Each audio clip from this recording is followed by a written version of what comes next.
Hello everyone, hope आप सब बहुत अच्छे से होंगे। आज बात करते हैं ऐसे रिश्तों की जो बहुत अनकंडीशनली हम निभाते चले आ रहे होते हैं। स्पेशली उन रिश्तों के लिए मैं बात करूंगी, क्योंकि जिन रिश्तों को हम अनकंडीशनली निभाते चले आ रहे हैं बोथ साइड्स, और कई बार ऐसा बहुत बड़ा रीज़न आ जाता है जिसमें एक जना उतने अच्छे से नहीं निभा पा रहा होता। हो सकता है उसकी कोई फिजिकली प्रॉब्लम हो सकता है उसकी कोई अपनी फैमिली की कोई मेंटली प्रॉब्लम हो सकता है कुछ उसमें बहुत बड़े डिसीजन एक साथ लेने पड़ रहे हों जो वो आपको रिस्पॉन्स उतना अच्छे से नहीं कर पा रहा जितना कि हमेशा से एक दूसरे के साथ करते थे। तो ऐसे में क्या उन रिश्तों को ख़त्म कर देना चाहिए? क्या उस टाइम हमारा इस तरह से सोचना अच्छी बात है, जहां जबकि आप अनकंडीशनली चल रहे थे एक दूसरे के साथ? सिर्फ उन्हीं रिश्तों के बारे में ही बात कर रही हूँ। जो लोग प्रैक्टिकली चलते हैं उनके लिए ये मेरा टॉपिक आज है ही नहीं।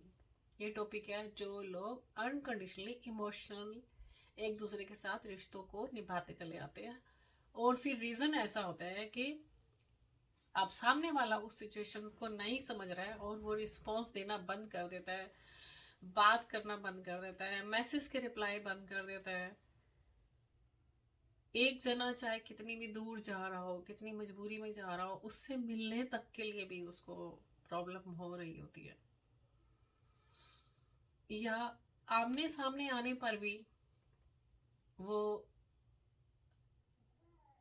जानकर ऐसी सिचुएशन पैदा कर देता है कि अब मिलना ना ही हो, या बहाना लग जाता है कि दूर हो जाए थोड़ा सा। तो जब मैं ऐसे लोगों को देखती हूँ और उनकी बात सुनती हूँ और उनको मैं पेन में देखती हूँ कि आखिर सामने वाला जिनके साथ अनकंडीशनल रिश्ता था वो पेन में जा रहा होता है, क्योंकि उसकी सारी कोशिशें बेकार जा रही होती हैं, क्योंकि वो उस रिश्ते को नहीं खोना चाहता। वो रिश्ता उसका बहुत प्यारा है, वो बहनों में भी हो सकता है, वो फ्रेंड्स में भी हो सकता है, वो कोई भी रिश्ता हो सकता है। तो क्या ऐसे चलते रहना चाहिए? क्या सामने वाले की सिचुएशंस को नहीं समझना चाहिए? क्या हमारा ज्ञान इतना बड़ा हो गया या हमारी बुद्धि इतनी बड़ी हो गई कि वो इमोशन के ऊपर हावी हो जाए? क्या फायदा ऐसी इतनी नॉलेज का और इतना सॉफ्ट हार्टेड होने का? इतना ज्यादा सॉफ्ट हार्टेड होना, लाइक इमोशन भी ओवर हुए शायद तभी छोड़ दिया सामने वाले ने, या फिर प्रैक्टिकल ज्यादा हो गए आप सामने वाले के साथ, उनके इमोशन को नहीं समझा तभी आपने छोड़ दिया। तो ऐसे रिश्तों को छोड़ देना, बैठ के डिस्कशन ना करना मेन रीजन है। हमेशा बैठ के डिस्कशन कीजिए, उन पॉइंट्स को कंप्लीटली ओपन होने दीजिए, और बहुत प्यार से फिर भी अगर आपको लगता है कि वो रिश्ते खत्म होने लायक हैं तो उनको खत्म कर दीजिए। पर उस टाइम भी वो लास्ट विदाई भी, वो लास्ट अलग होना भी बहुत प्यार से होना चाहिए कि आपके साथ मेरी मेमोरेबल जर्नी बहुत अच्छी थी, जो मुझे हमेशा याद रहेगी, पर अब पॉसिबल नहीं हो पा रहा मेरे अंदर, इसलिए मैं आपसे अलग हो रहा हूँ या हो रही हूँ। क्या ये तरीका अलग होने का ठीक नहीं है? मेरे हिसाब से ये तरीका द बेस्ट तरीका है। चांस दीजिए एक दूसरे को, बैठिए, क्रॉस फिंगर करके बैठिए कि हम डिस्कशन करेंगे। उस टाइम पे हम कोई झगड़ा नहीं करेंगे, एक दूसरे की बात को पूरा सुनेंगे, और उसके बाद अगर रिस्पॉन्स देने का मन नहीं है तो मत दीजिए रिस्पॉन्स। बस इतना ही कहिए कि कोशिश की मैंने आपकी बात को सुनने समझने की, या तो टाइम ले लीजिए कि मैं आपको कल तक इसका रिप्लाई करती हूँ। मुझे अभी भी समझ नहीं आ रहा है, मैं अभी भी वहीं अटकी हुई हूँ या अटका हुआ हूँ उसी पॉइंट पे कि मैं तुमसे दूर क्यों हूँ। ठीक है, नहीं जवाब देना है मत दीजिए, लेकिन अलग होने का डिसीजन या तो जवाब दीजिए बहुत प्यार से कि ये चीजें थी जो मुझसे अब सहन नहीं होती हैं और मुझे अलग होना है। सामने वाला हो सकता है 1 मिनट में वो कह दे कि नहीं, मेरे मुझसे आज से ऐसी गलती नहीं होगी, या सामने वाला हो सकता है कह दे कि ठीक है अलग होना ही बेस्ट था, तुम्हारा डिसीजन बेस्ट था, मुझे दिख नहीं रहा था कि हम अलग क्यों हो रहे हैं।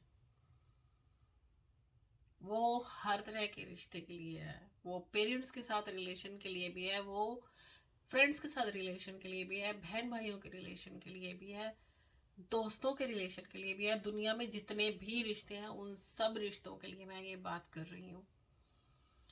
प्लीज़ डिस्कशन कीजिए, और अगर डिस्कशन किए बगैर अलग होते हैं तो बड़ा प्यारा सा मैसेज डाल दीजिए एक दूसरे को कि ये जर्नी यहीं तक थी। बहुत सारी ब्यूटीफुल मेमोरीज हम लोगों की एक दूसरे के साथ है जो हमेशा याद रहेंगी।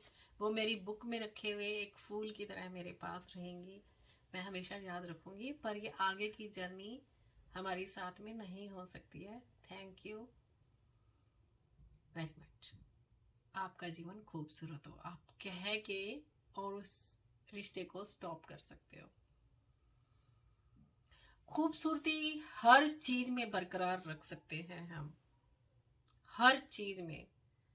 एक जना बहुत क्रोध में है तो आप चुपचाप अपने आप को उस टाइम साइलेंट रख के क्या उस खूबसूरती को बरकरार नहीं रख सकते?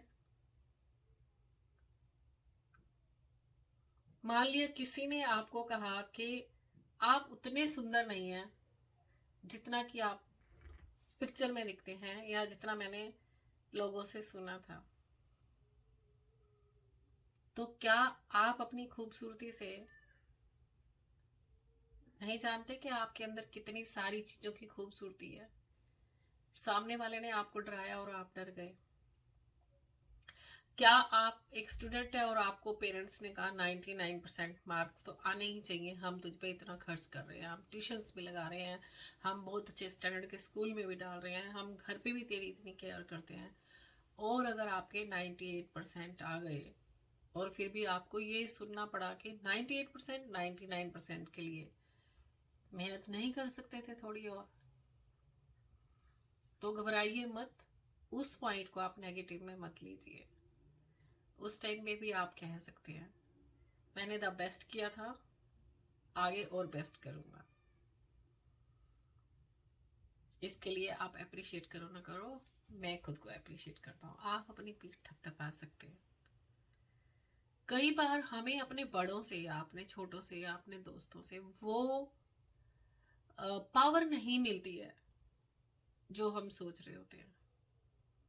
तो क्या आप खुद को वो पावर नहीं दे सकते? क्या आप खुद को वो शाबाशी नहीं दे सकते? क्या आप खुद को अप्रिशिएट करना नहीं जानते हो? हमें ये चीजें सिखाई ही नहीं जाती हैं। तो ये छोटी छोटी चीजें हैं जो मैं हर अपने टॉक में बोलती हूँ। जीवन बहुत खूबसूरत है, ये बहुत छोटे छोटे पॉइंट्स हैं जिनको कि हम अपने अंदर बसा लेते हैं तो सचमुच जीवन बहुत खूबसूरत, बहुत ही खूबसूरत हो जाता है। दुख में भी आप उस खूबसूरती को ढूंढ लेते हैं, सुख में तो खूबसूरती है ही है। दुख नहीं होगा तो आप और स्मार्ट बनोगे कैसे? बिछुड़ना नहीं होगा तो नए लोगों से मिलोगे कैसे? अभी जिस टॉपिक पे हम बात कर रहे थे रिश्तों में, ये बात भी उसी ही बात को एंड करने के लिए भी बहुत नए लोगों से मिलोगे कैसे?